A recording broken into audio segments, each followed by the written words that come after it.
All right, second half of action here at the Madison Civic Center, the MCC.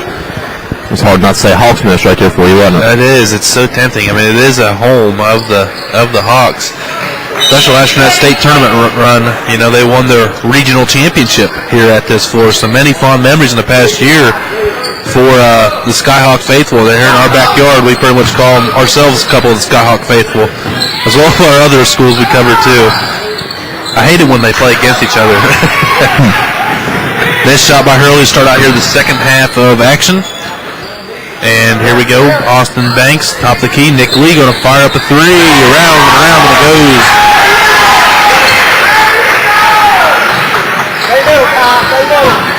He's got 12. Here we go. And nice play, but couldn't fit Waynick, though, getting the offensive rebound and getting it to go through. Maybe padding his stats up a little bit. Yeah, why not? Under 6'6". Well, trying to think who that was.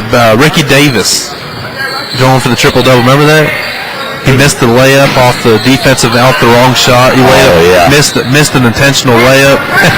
Been a year or two ago. Yeah, that was when the Cavs prior LeBron, when we stunk originally before our current stink. Sorry, we're going to stick through them. That's right. And nice on the other end now, number 24 for the Miners. Wow. Jason May with 3 fouls getting his first basket. Look up, Tony Top ball game. 30 with 30. What the Coalfield Shootout's all about. And Cooper never saw it coming. I'm not sure about that one. I know the head coach for Virginia, Mark Cooper, was telling you before the game, that's why he wants to bring his team up this way towards Charleston, face these Coalfield teams, get himself a little bit of challenge. It may not pay off right now. They may go through a stretch and lose a couple games, but come March and April, when their state tournament rolls around, it's a beneficial tool that he can use. Mingo County going for their first lead since the first quarter on this possession. Troy Starr got it for him. Good looking lefty, took that jump shot.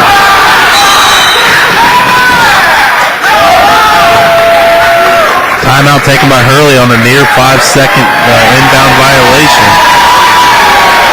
And the Mingo faithful rallying the Miners, to the first lead again since the first quarter. We got a couple Rebels. We got the Hurley Rebels and we got the Tulsa Rebels coming in here late at the nightcap against the Scott Skyhawks at 8 o'clock. It's been a good 7-2 run here all a half for the Miners with Mingo Central. Yes, it has. And that's what this game consisted of, is runs. Me and you alluded all the time last year, basketball is a game of runs. Who withstands the runs the best normally is your victor. And Cooper going up no good. Rebound's going to go to Austin Banks. As Austin Cooper had a nice look to the rim there. Nice spin move to get to the paint and everything.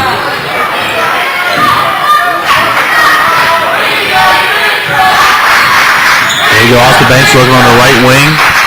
Giving it over to number 13, Corey Cook. Now back out to Banks. Banks. Left his feet.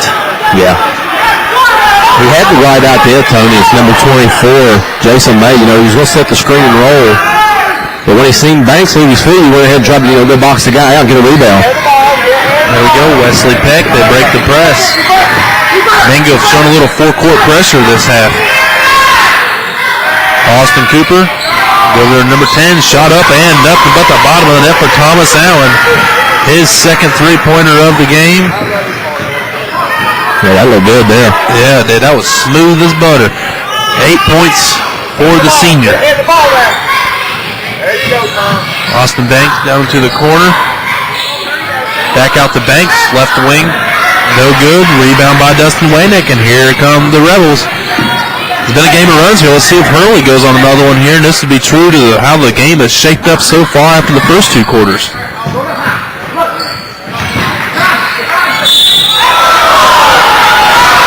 We got a foul here by Mingo. 24 is going to get tacked with it, and that will be Jason May's fourth personal foul.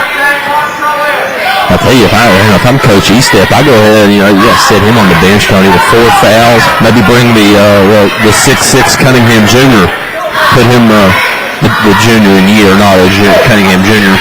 And they also got number 33, Dave Hatfield, who has started, who hasn't seen much action. He's got 2 personal fouls as well. So, yeah, you got to, like you said, you got to go with the guy with no fouls, a little less experience. You got to go with the starter and put him in maybe further foul trouble. We got another junior sitting on the bench, Jason West. He's 6'5", 215. Just throw some bodies at Waynick. And I missed who made those free throws for Hurley. It was Waynick, if I'm not mistaken. Okay. What would I do without you, big guy? Head probably wouldn't hurt as much. The stress level of my life will go up. Nick Lee with the rebound, pushing it up to Austin Banks. Now gives it over to Corey Cook. Jason May still in the game. Yeah, that's a lot of trust from Coach Estep. Absolutely. He must have some depth. Ball's going to go out of bounds. Last touch by the Miners. Mingo Central True over here, Tony. I didn't see them.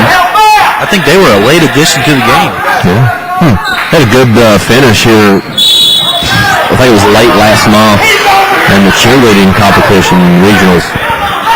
They're going to earn a bid to go to state along with their rival Tug Valley. Oh boy, that's going to be some brouhahas down in. Yeah, can you imagine that? Down in that neck of the woods where Tug Valley has been a cheerleading staple at the states every year. Now they got a little bit bigger of a competition in the Mingo Miners. What do they call the Tug Valley area? It's some crazy name. I don't know. Anyway, Tyler Cooper with the made shot there.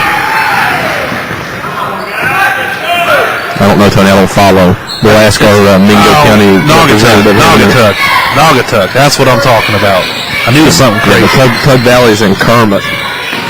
What do they call it? The Naugatuck area, though? I don't know. I figured everybody had like their own name.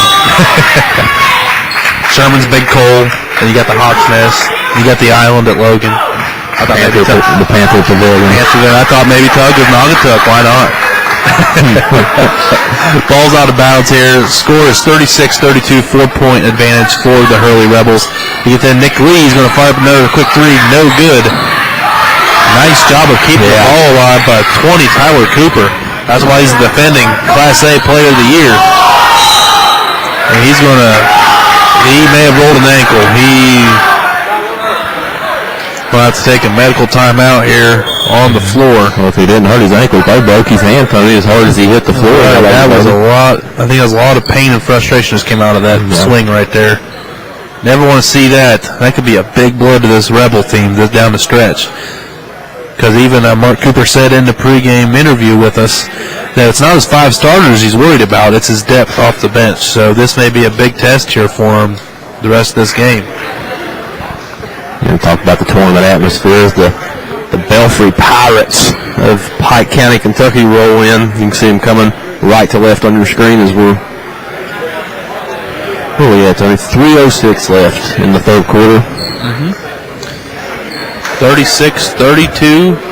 Hurley been fighting off Mingo Central this quarter, it seems.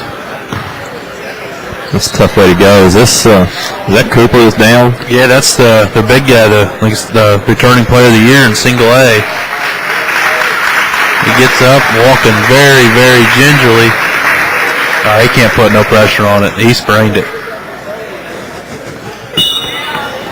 Thank you, Tony. Throwing it out there. That was a bold prediction. Yeah, that's too sad. Anyways, well, you just have to keep them in your thoughts and hope a full recovery and a speedy recovery, and hope it just needs some wrap and some biofreeze. Yeah, that's tough. Come all this way, and you get hurt. Hopefully we'll see him back out here. Anytime you get to see the Player of the Year out of any state, it's exciting. Absolutely. And now checking in for the injured Tyler Cooper will be number 25, Tyler Berglow. And now Boston Banks brings the ball back up the floor for Mingo Central. Now in the hands of Nick Lee. Now Cook.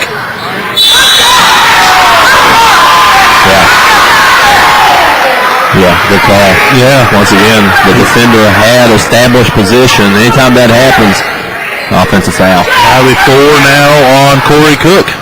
So now 2 Mingo players with 4 fouls with over a full quarter to go.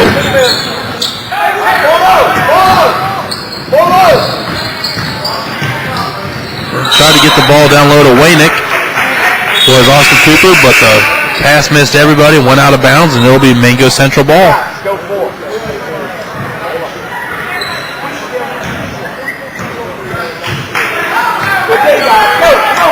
And here we go again. 2:33 remaining in the third quarter of action, and Wesley Peck with the steal, and he's going to dribble on the end line. Out of bounds. A for effort for Peck. He's trying to go for another pick for Peck. Would have been his second one of the game. Well, this third quarter's moved along a lot quicker, turning in the first 2, as we've seen the fouls diminish from each team. Yeah, absolutely. Been a much more disciplined third quarter. They got that pregame excitement, out of the way now, it seems, and they're battled in the trenches now. Yeah. We also got a new check-in for the Mingo Central Miners, number 23, Tony, Nick Ruggles, 5'10" senior.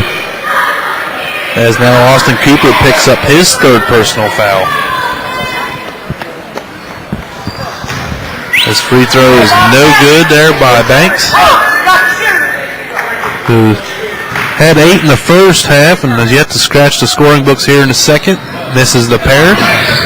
Rebound's going to go to May with 4 fouls still in the game. Banks will go open for 3. Looks good. It's good. His third trifecta of the game. Just talking about him. Now Wesley Peck takes a step before he puts it on the floor. Yeah, man. Coach Easted got all kind of energy over here, Tony, screaming and yelling. It's good to see. It might be, transposing itself onto his team because they've come out and played rejuvenate over here in the second half. Yeah, well, players love it when their coach rallies behind them. And missed 3 as the score's 36-35. Hurley clinging to a 1-point lead with 1:50 to go in the third quarter. Wesley Peck lost it, gathers it, kicks it back out. Waynick going to try to spin move in toward the paint. Nice move, but couldn't hit it off the back of the rim. Austin Banks pushing the ball up the floor for the Miners. Pulls up, jumper, nice move by Austin Banks. Boy, can he stop on a dime. Now Wesley Peck gets it over to Thomas Allen, now in the hands of Cooper. Austin Cooper, down the hands of Peck, dribbling in through the paint, pulls it up, and good. Not the prettiest of shots, but it'll work. First field goal for Peck. 38-37. We'll find a little bit of a heavyweight fight, Tony, here, back and forth. Blow for blow. It's crazy. We did like 5 football games. We didn't have one close game. We do 1 basketball game. It's 38-37, about 400 minutes to go till the fourth quarter. Nick Lee with the errant shot. Dustin Waynick with the recovery. And here we go up the floor with Austin Cooper. Nice no-look pass to number 25, Berglow, but he was not expecting it. That was almost too good of a pass. Yeah, you want to coach. Anytime you get that deep in the lane, you want to go and put the shot up. I mean,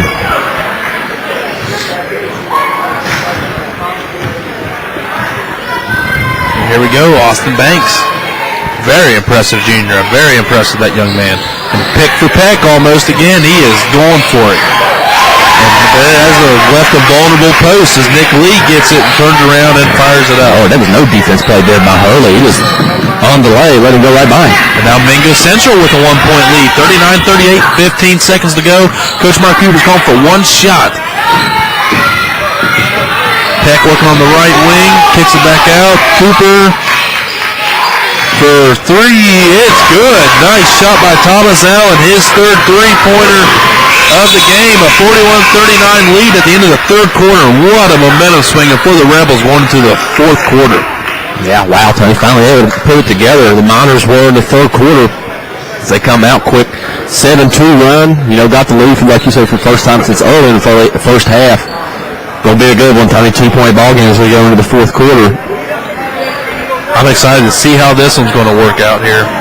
But we'll be right back, like John said, with the fourth quarter here on wvsportsnet.com. Your sports voice of the Valley.